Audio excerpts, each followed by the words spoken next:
Alright, so in today's training session, what we are doing is we are using the variation of the Dopamine Box, which, if you're not familiar with it, it's basically just a training tool to teach the dog to keep their face inside the box no matter what's going on around them.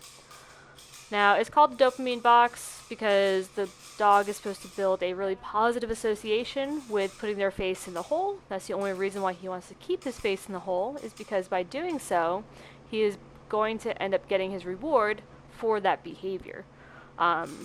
He has had so much reward history with putting his face in the box that when he does so, this act all by itself creates a lot of positive feelings. And when he does a good job, he gets his reward like you saw there. So the benefit of being able to use this tool is, if you notice, when his head is in the box, he can't see what's going on around him. He can only hear things, he can only feel things, but he has to kind of put a lot of trust in me as his handler to know that I'm not going to let anything bad happen to him. Am I going to put some stress on him? Yeah. Am I going to push him around? Am I going to challenge him? Absolutely.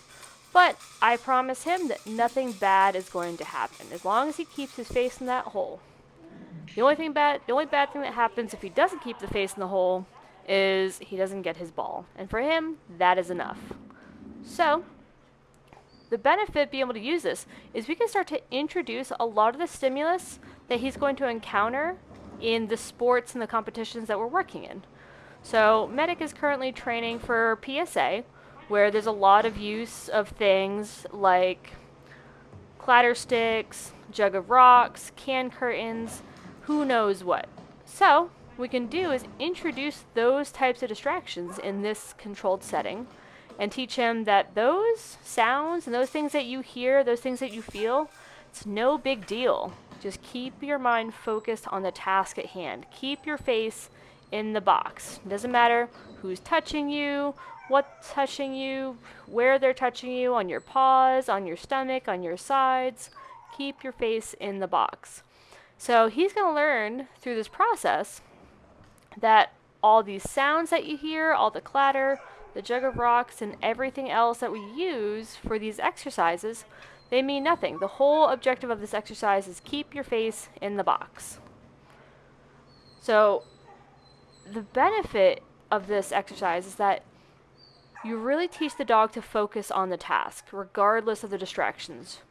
When we are trying to improve our dog's behaviors, we're always trying to improve how long our dogs can do these behaviors, the duration with which our dogs can do these behaviors, our dog's ability to do these behaviors at a distance, whether they're holding a position while we move further away, or if they're heeling with us for further and further distances without rewards.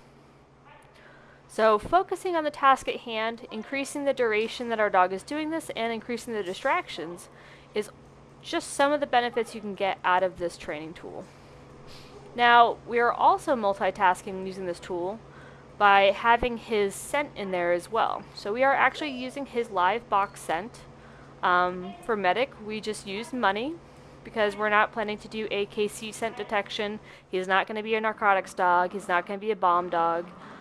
So we are just using money because, well, honestly, if he finds me some money while we're out for a trail run, that sounds pretty good to me. I don't mind that. But if he happened to come across some explosives, probably going to have a bad day.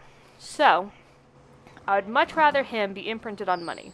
But you can see here, not only am I challenging him, I'm touching him, I'm grabbing him, I'm trying to pull him away from that scent, teaching him the harder and more determined he is at getting to the scent, the faster he's going to get his reward.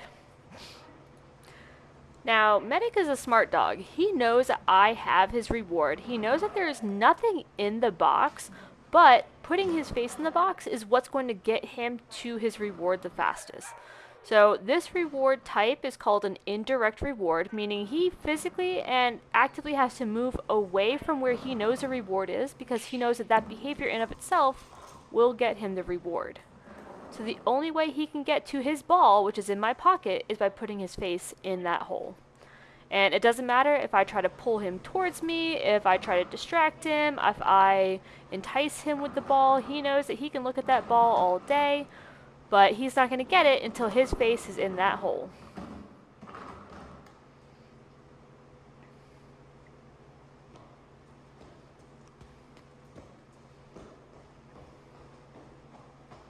Doesn't matter if I'm running around like a crazy person. So don't you look at me, you put your face in the hole.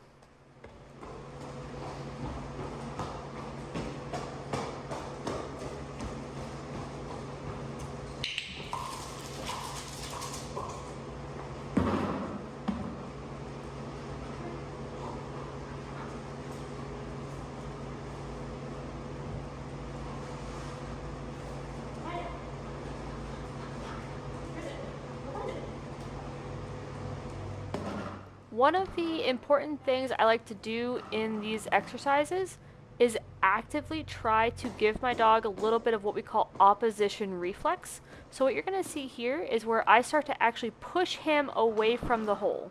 I push him away from the box, and I try to teach him that he needs to continue to push back against me.